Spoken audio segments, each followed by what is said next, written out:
The ruler's back and he's better than ever.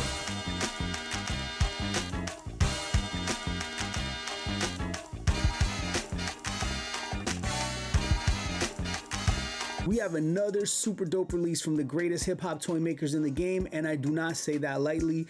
This time, it's a Slick Rick reaction figure, and it comes straight to you from the great adventures of Slick Rick, MC Ricky D's very first album. Now, of course, you know I'm a big Super7 fan, and in my opinion, they can do no wrong when it comes to the hip hop reaction figures they drop. I haven't gotten any ultimates yet.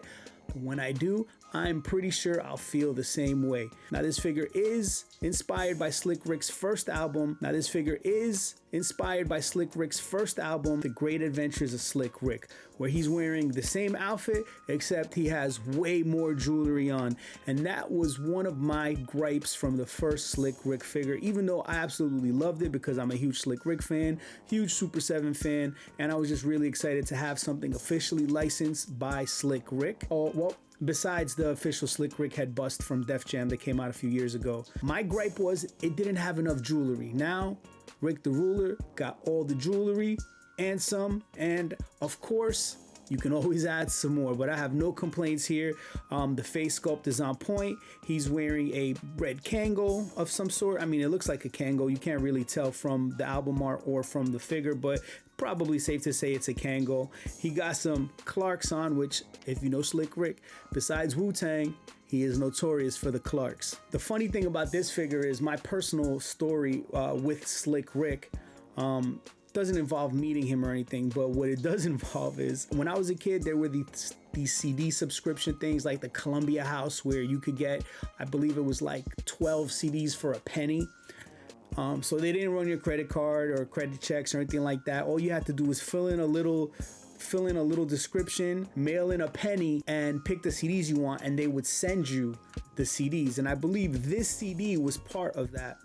And the only catch was you would have to buy about a CD or two a year at full price. I can't even remember. All I know is that I was able to do it under multiple people's names and get a whole bunch of CDs for a penny and never pay for another CD from the company subscription. Yeah, I know that was a shitty thing to do, but I was a kid and I didn't have money to buy all those CDs. This was one of the CDs, and I happened to get it in the 90s. And man, I was really blown away by Slick Rick's storytelling, by his lyricism, and I've been a fan ever since. As far as the Great Adventures of Slick Rick goes, children's story, of course. Mona Lisa, another classic. Hey Young World, love that song, love the beat, everything about that's great.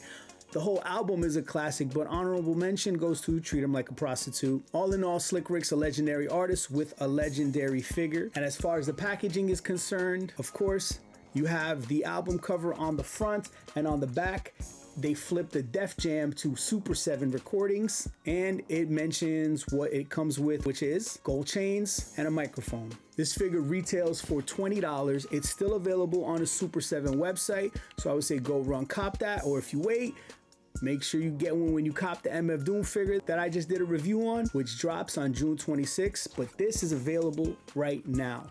Thanks for watching. Make sure to like, comment, subscribe. Follow me wherever you follow people at. And if I miss anything and you have anything to add to the conversation or simply want to be like, this thing is dope, leave it in the comments. I'd love to hear from you.